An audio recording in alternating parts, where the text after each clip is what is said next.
Yaudah gini aja, Bang. Teguh itu pakai aja namamu, Bang. Tapi kalau aku pakai yang Uga.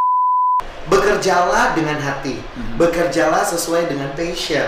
Kalau kamu cinta mengajar, mendidik, ya orientasi uang bukan yang utama. Ketika berada di luar, aku lepasin semua, ya uniformnya, keguruannya. Oh gitu. Ya kalau aku bilang gini, aku krisis yang namanya father generation. Generasi kebapaan itu hilang. Semuanya. Makanya gaya hidup bebas itu keputusan. Ya. Dengan penampilan seperti itu pas nge-MC ini, takut nggak nanti siswa-siswanya lihat? Enggak. Justru mereka ketawa, lucu kok.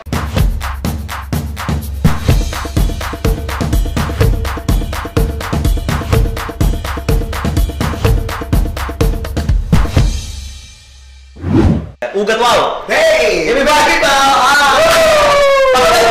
mantap. Oke, Kak Ugat, ini luar biasa banget. Coba kenapa tebak? Kenapa? Aku udah lama loh ngeliat kamu sehat banget. Ya ibaratnya kamu tuh sabar, tau nggak? Kenapa sabar? Sangat lebar. Wah ini langsung menyerang mental ya.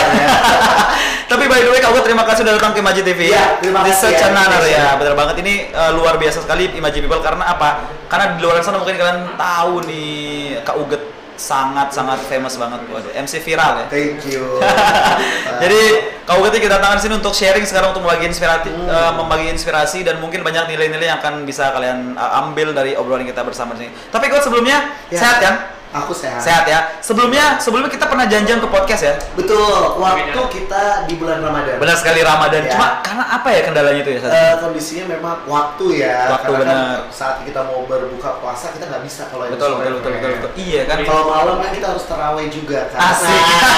Luar biasa. Jadi harus cari waktu yang benar. Pada akhirnya kita nggak jadi ketemu ya. Benar. Dan sekarang bisa terjadi. Bisa terjadi. Ini luar biasa. Tapi by the way Kak Ugat, setelah lama kita janjian, akhirnya kita ketemu. Ya. Sebenarnya sebelumnya kita udah pernah siaran bareng. Iya bener. Di hari tercinta. Couple bareng. Tapi buat kamu semua, Kak Ugat ini adalah salah seorang penyiar di salah satu radio ternama ya di Kota Mataram. Iya. Dan nama on airnya kalau nggak salah Bembo Runcing. Bembo Runcing. Iya. Buat kalian anak 90 pasti tahu banget. Penyiar Bembo Runcing benar-benar bulat, cicing. Ada benar-benar tampan dilihat dari sedotan. Iya. Jadi tinggal itu benar. Itu dulu yang sering diucapin ketika on air ya. Iya, di awal-awal gitu ya. Benar sekali. Tapi kenapa udah nggak pernah siaran lagi sekarang? Iya, sekarang ini bukan nggak pernah siaran. Kenapa? Cuman memang sekarang ini decision maker-nya adalah mau fokus nih di dunia pendidikan. Karena kan passionnya ke sana. Betul. Ya, mau persiapkan generasi unggul bagi anak bangsa. Wah, ini sebenarnya Ugat Wow adalah seorang entertain sebenarnya. Pertama dia seorang MC profesional ya kan, dengan tagline Ugat Wow. W-O-O-W. Itu ada artinya loh. Apa coba jelasin. Iya, Ugat Wow itu udah punya kepanjangan. Oh, ada filosofi, ada makna. Berarti ini akronim berarti ya? Benar. Panjangannya apa ya? Jadi Ugat Wow itu ada uniquely, gentle, ya, excellent, and true. And W-nya adalah wonderful, outstanding, wonderful. Jadi itu menjadi sebuah rema dan memang jadi motivasi atau slogan. Iya. Itu sesuai dengan karakter Kak Ugat juga berarti ya? Iya, karena memang hidup aku tuh warna banget. Iya, that's why. Lu tau gak sih, banyak orang-orang yang berpikir Ugat tuh terlalu riang gitu loh. Iya, aku terlalu riang. Iya. Terjadi karena memang pada dulu aku ngekos, itu ada namanya dua, kan ada nama Teguh satu Sumbawa, Teguh satu Jakarta. Jadi kalau ada telepon dari keluarga, masing-masing lari keluar. Nggak lucu kalau lagi masak mie, Teguh telepon, lari bingung siapa? Oh Teguh, apa rumah semua? Teguh Sumbawa. Akhirnya berubah lah. Yaudah gini aja, Bang.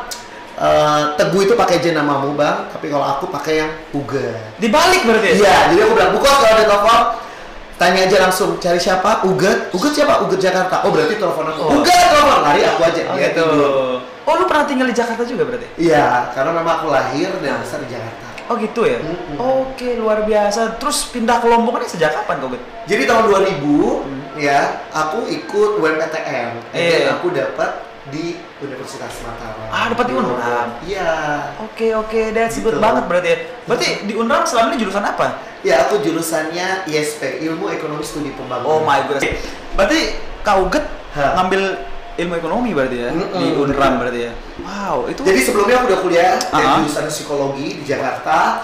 Tapi kan tahu sendiri, ortu pengen banget untuk aku bisa dapat di perguruan tinggi negeri. Akhirnya aku ikut tes lagi tahun 2000 dan aku bersyukur thanks God aku bisa diterima di Unram. Dan sampai sekarang masih di Lombok, itu ceritanya gimana? Masih. Kebanyakan orang bilang kalau udah selesai pasti dia balik ke kotanya. Kalau aku enggak. Karena kuliah itu adalah menyatakan kehidupan yang sesungguhnya. Ya, jadi ya semuanya akan terjadi diawali dari mulai kamu kuliah. Wow, itu benar dia sekali. Berarti sekarang ini bisa dikatakan ini adalah passion. This is you berarti. This is me. Oh my goodness. Oh, menjadi seorang pengajar, bahkan sekarang menjadi kepala sekolah ya? Yeah. That's you, man. Waduh, gue langsung jaga sikap gitu ya. Status prinsipal, oh my god. That's your principle. Yeah, but I just want to say, I'm real principal, but kindergarten. So everybody, you must to know ya. Yeah. I'm principal kindergarten. Jadi kalau misalnya kindergarten itu memang penuh warna dan dibilang seperti yang tadi kamu tanyakan, cheerful benar sekali. Jadi anak-anak harus cheerful. Jadi dengan visual seperti ini, gue yakin orang-orang bakal banyak yang suka sama lu, Kak. Iya. Anak-anak apalagi? Anak-anak. Iya. Lu punya kebanggaan tersendiri berarti ya dengan. Aku bersyukur ya, karena buat aku gini, kebahagiaan orang lain ada yang utama buat hidup aku. Ya gimana ceritanya orang lagi susah terus ngeliat gue dia bisa ketawa, kan itu sebuah kebahagiaan yang nggak bisa dibayangkan. Tapi wait, kita tinggal we live in Indonesia, di mana guru itu selalu dipandang sebelah mata. Guru, apalagi guru TK. Udah gitu laki-laki guru TK mau jadi apa? Ya bisa hidup. Iya. Apakah guru TK sekarang ini bisa hidup? Gue bilang lebih hidup daripada karyawan. Ini menyatu sekali. Di saat banyak stigma negatif soal pekerjaan, apalagi guru, apalagi guru PAUD gitu, which is there's no money in there. Banyak orang yang mengatakan buat apa jadi guru PAUD gitu kan, apalagi honorer gitu kan, belum jelas, ya kan. Bagaimana terutama spesial untuk Kak Uget sama teman-teman rekan guru PAUD ya, menampik hal ini gitu loh. Iya, yang paling penting gini. Bekerjalah dengan hati, bekerjalah sesuai dengan passion. Kalau kamu cinta mengajar, mendidik, ya orientasi uang bukan yang utama. Baik. Tapi bagaimana mencetak mereka, ya menikmati hidup kita, mereka menjadi sesuatu figur yang berbeda. Karena anak TK itu dimulai adalah dari keteladanan gurunya. Ya, melalui pembiasaan. Gak pernah greetings, and then ya you always teach greetings, good morning, selamat pagi, papa, mama, bu guru. Dilakukan itu jadi bagian kebiasaan. Pembiasaan. Dan pendidikan anak usia dini adalah melalui karakter. That's good. Tapi ngaruh nggak sih? Nih sekarang kita bercita-cita ingin membangun karakter cheer up untuk anak-anak, pembiasaan hidup positif, bla bla bla, seperti lebih ke arah mereka berbicara sama orang tua lebih sopan, benar. Ngaruh nggak kira-kira untuk kualifikasi gurunya itu sendiri? Udah pasti dong. Ya, kualitas gurunya itu sendiri. Kalau dulu pemerintah pasti menerima siapa aja mau jadi guru TK itu, siapa aja, akademisnya bebas, lulusan mana aja. Loh, aku lulusannya sarjana ekonomi, saya nggak nyambung. Tapi karena passionku ke sana, anak usia dini, aku kuliah lagi, friend. Oh iya. Dan jurusan aku beritahu PG PAUD, pendidikan dulu anak usia dini. Nggak kaleng-kaleng, ecek-ecek, profesional harus total. Itu dia. Jadi aku sekarang nyambung gitu, friend. SE, SPD, dan sekarang lagi prepare untuk S2. Manajemen pendidikannya. Wow, gigs ini luar biasa. Jadi, ya. Bener-bener gitu, nggak main-main. Kalau memang sekedar untuk ngajar-ngajar aja biasa ya nggak sesuai ilmunya, repot juga. Dan now Kak Uget adalah seorang MC profesional. Mana lebih dulu, mengajar atau menjadi MC lebih dulu? Iya, kalau bisa dibilang mengajar atau MC dulu, kalau aku sendiri awalnya adalah aku udah mulai MC. MC itu mengajar MC dulu. Jakarta itu melalui organisasi. Baik. Habis itu baru melangkah mengajar. Tapi mengajar itu nggak hanya sebatas dunia pendidikan. Baik. Jadi ada yang namanya Sunday School. Oh, I see. Itu di luar sekolah biasanya. Sunday School. Terus aku ngajarin membaca gitu ya. BUBU DID, tempe. Pernah kayak gitu, friend ya. Itu BUBU DID bacanya apa, friend? Budi kan? Tapi tuh anak bilang tempe. Karena dia baru makan tempe, jadi dia bilang tempe. Jadi itu bikin aku excited gitu ya, bukannya marah-marahin. Apalagi sekarang ortu di tengah pandemi pusing BUBU DID tempe, langsung marah dia. Ya yang membuat aku jadi wow, ini ngajar anak-anak bikin hidup aku lebih berbeda, berwarna. I mean gini, kau kan, this is real or you just framing? Maksud gua gini, apakah ini benar-benar real Ugat yang sebenarnya dari dalam hati? Jadi ketika Kak Ugat ada bersama anak-anak tuh Kak Ugat cheer up, but when you alone, Kak Ugat bukan seperti itu. Jadi gini, aku sering sekali dibilang bunglon, padahal enggak. Jadi pada saat aku di dunia pendidikan, sesi seriusku tuh ada, friend. Ya, marah-marah juga, gitu. Marah, tapi dengan penuh edukasi. Takutnya marah-marahnya pakai cheer up lagi. Kamu jangan kayak gini-gini ya. Enggak. Ya, kamu mesti ngajarnya tepat waktu, disiplin. Kita dilihat gitu. Iya. Tapi memang ketika berada di luar, aku lepasin semua ya uniformnya, keguruannya. Oh gitu. Berarti lu benar-benar fleksibel orangnya. Iya, betul sekali. Artinya begini. Artinya yang aku lihat ada salah seorang anak didik Kak Ugat yang jadi penyiar yang Renal ya. Itu sampai masih padahal kita di radio loh ya. Saat itu kan Kak Ugat yang rekomend dia untuk jadi penyiar di sana ya. Dan dia menjadi salah satu jadi penyiar yang bagus juga di sana. Sampai ketika itu kan sampai dia manggut-manggut gitu ya. Seperti gimana gitu. Padahal itu karena potensi dirinya dia. Oh gitu. Iya, kita itu cuma sebagai saluran berkat. Ya, menjembatani. Kalau kamu menyeberang, kamu nggak berani, aku bantu. Yuk, udah sampai di seberangnya aku lepas. Selanjutnya kamu jalan sendiri. Gitu. Kau Ugat, lu sangat religius sekali dalam hidup. Iya. Sangat religius. Itu mempengaruhi aspek kehidupan ya. Jadi gini, yang pertama, hidup itu harus takut akan Tuhan. Ya. Lalu yang kedua harus berdampak.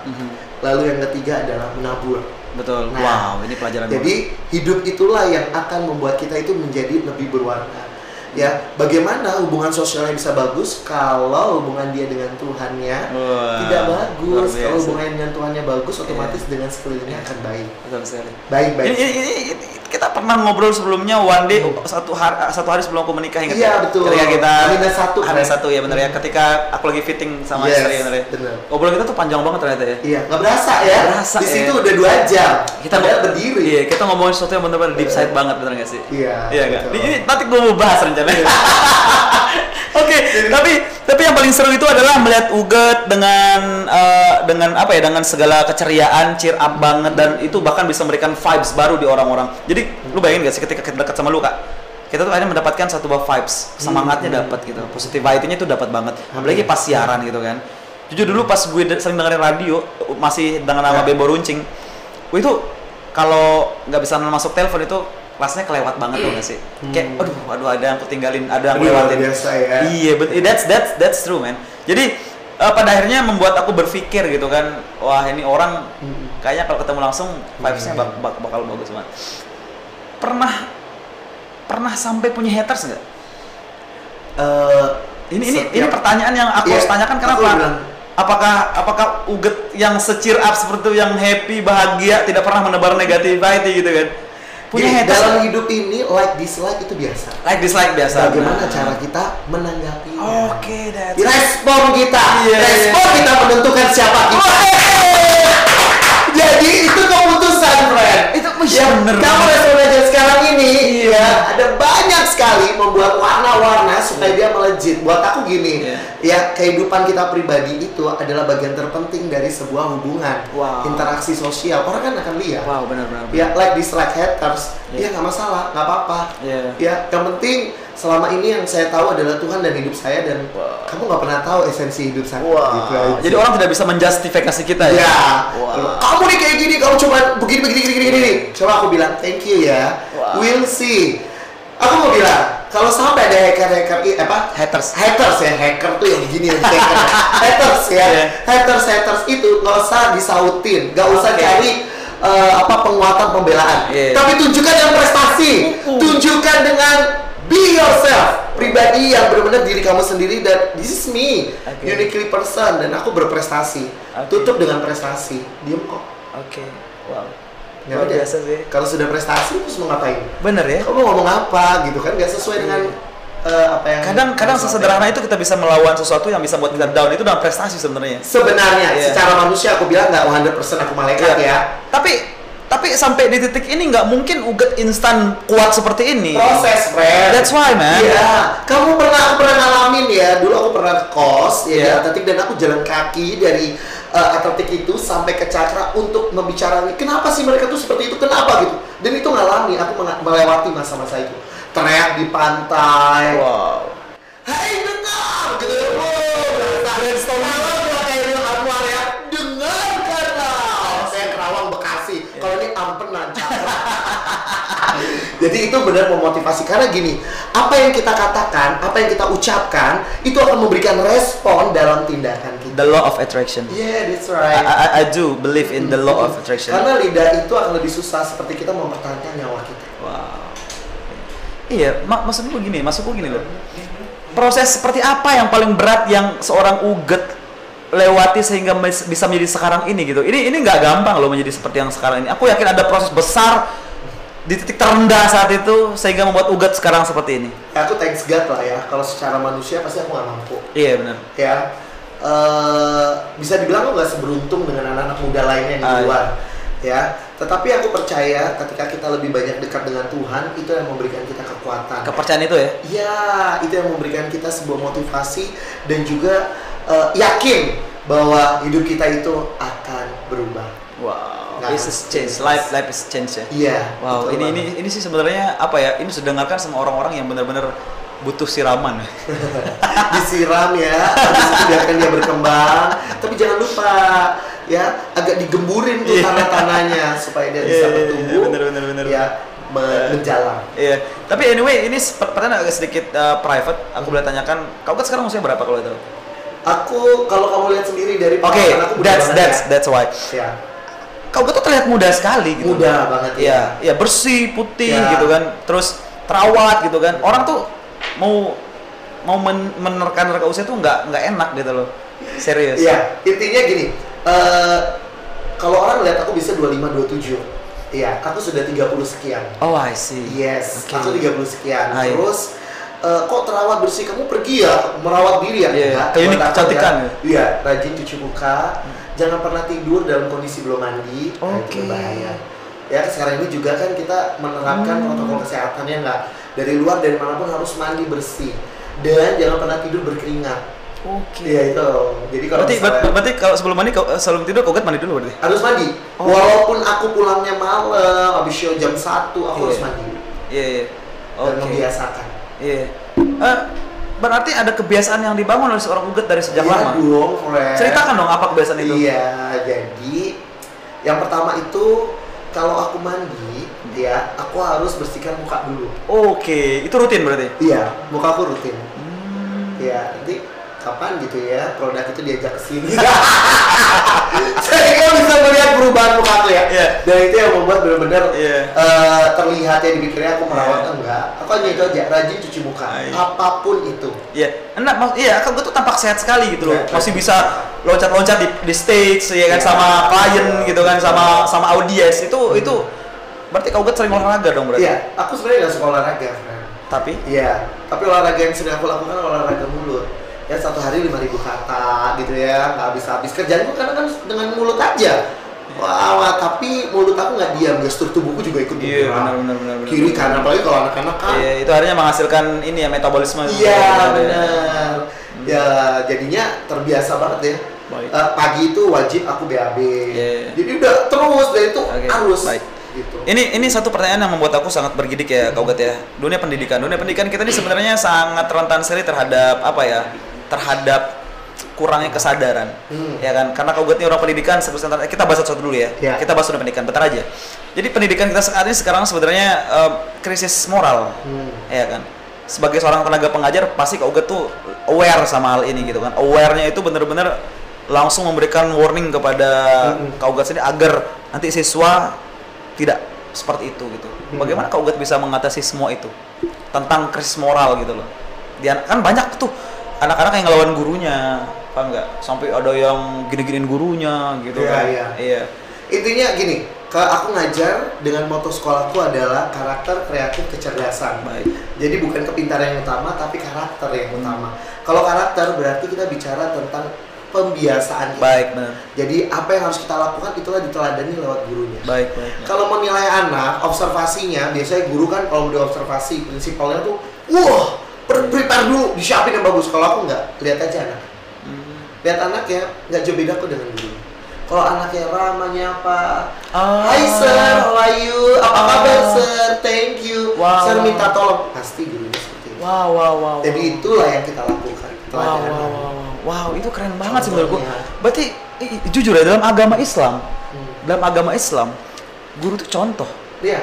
Itu diajarkan kita, bahkan cara mendidik anak itu diajarkan sedetail mungkin dari kita dulu sebagai pengajar itu orang tua. Kita kan di guru sekolah itu kan orang tua ya. Berarti bisa dikatakan ada yang salah dengan teknik mengajar guru-guru ketika siswanya ditemukan seperti itu? Tidak, esensinya ada kembali lagi ke pendidiknya. Baik. Iya, ikut rule-nya enggak? Oh gitu. Mau enggak? Seharusnya rule-nya gimana? Ya, rule-nya ya sesuai dengan visi misi yang ada di sekolah itu. Oke. Itulah kan targetnya bersama-sama untuk mencapai supaya peserta didiknya akan mengikuti ya arahan-arahan, ada pembinaan, ada perubahan. Betul. Ya, emang dimulai dari anak usia dini. Iya. Nah itu dia maksudku, berarti Kak Uget memposisikan dia di anak usia dini ini benar-benar untuk mencetak generasi baru ya. Selama dia bisa menampung misalnya ya 50%, kenapa cuma 50% kalau bisa 100%? Masukin jejelin. Gitu. Iya. Ini benar-benar aku mendapatkan vibes. Ini vibes. Kalau kalian ada di sini, Maji People, kalian yang ngerasakan vibes yang benar-benar wow banget. Ini positif banget ya. Ini salah satu kelebihan dari seorang Uget Wow, iya kan? Ini luar biasa. Tapi Kak Uget, tadi aku ada sedikit pertanyaan yang aku hampir lupa ya. Sekarang udah ingat? Udah ingat ya. Ada punya insekuritas nggak? Pasti ada ya, karena aku masih hidup. Kalau aku udah mati, enggak. Manusiawi berarti ya? Yes. Oke, boleh Kak Uget ceritakan insekuritasnya seperti apa Kak Uget? Karena ini jujur, Kak Uget tuh seperti tidak punya apa ya? Kayak punya kelemahan gitu loh, kayak gak punya beban, serius gitu loh. Kayak semuanya tuh nge-flow banget kayak air sungai gitu loh. Sampai orang tuh nggak bisa detect gitu loh. Iya, itu pasti ada karena aku masih hidup ya. Jadi yang paling esensial yang aku rasakan adalah ketika ya bicara soal family itu. Ya, jadi kalau lihat ada keluarga. Baik. Wow. Nah, and then ya setiap kita pasti punya konsep ya. Keluarga saya itu harus kayak gimana sih? Oke, sebelum kita bahas keluarga, karena saya juga dari kalangan saya berasal dari kalangan broken home. Nanti saya cerita dulu. Bagaimana cara mengatasi insekuritas tersebut? Cara mengatasinya ketika seorang sudah bicara kalau when people talking about family with you, artinya kan itu sesuatu yang ternyata semua orang tuh nggak sempurna loh ya. Ada kelemahan. Ketika seorang bicara sama kita tentang sebuah kelemahan walaupun dia tidak tahu, misalnya kita baru kenal, tapi tiba-tiba menyentuh hal itu, gitu kan? Ya kita bukan salahnya dia kan. Bagaimana cara Kak Uget mengatasi masalah insekuritas tentang family gitu? Iya, jadi gini. Setiap kita kan pasti ingin keluarganya tuh seperti ideal. Iya, benar. Harus begini ya. Lalu ketika aku melihat bahwa keluargaku tidak ideal, baik. Ya, lalu aku compare nih. Wah, beda. Itu yang membuat aku harus memacu bahwa saya harus memperbaiki. Bagaimana caranya agar orang lain tidak mengalami yang saya alami. Wow, itu yang membuat saya tuh akhirnya harus berpikir aduh, aku nih, ya tadi kamu bilang kan udah disenggol, aku nih keluarga broken gitu. Hey, tapi potensi kamu luar biasa. Keluarga broken tidak menutup setiap kesempatan kamu, tapi justru membuka jalan kamu untuk kamu bisa menjadi berkat bagi banyak orang, sehingga orang lain akan menjadi hidup lebih baik. Itu dia. Jadinya ya udah lebih banyak dekat sama Tuhan dan juga lebih banyak dekat sama orang-orang yang memang nggak pakai topeng. Ya gitu, yang menerima kita apa adanya. Ngaruh ya? Ngaruh. Itu ngaruh. Karena gini, pergaulan buruk akan merusak kebiasaan yang baik. Ya, sekarang gini, kalau kamu mau rajin, kalau kamu mau antusias dalam pekerjaan kamu, bergaul sama orang-orang yang selalu datang tepat waktu. Jangan bergaul sama orang-orang yang suka tidurnya malam. Jangan suka mereka itu begadang. Hancur lebur, jangan bisa bangun pagi. Tapi ketika engkau bergaul dengan orang-orang yang antusias, yang punya keinginan gue gak boleh terlambat, maka bergaul sama mereka. Maka kamu akan jadi seperti itu. Gitu. Dan aku percaya ya bahwa lingkungan bahkan dengan siapa kita bergaul akan menentukan siapa kita. Benar sekali ya. Ini satu pembelajaran pribadi. Ini benar-benar seperti kuliah buat aku pribadi. Karena pertama gini, orang-orang berpikir broken home itu tidak bisa berkembang dengan bagus. karena lingkungan mereka benar-benar keras, dikatakan keras. Walaupun lingkungan mereka bagus, kadang mereka tidak bisa melupakan masa lalu dalam pikiran mereka. Betul. Dengan siapa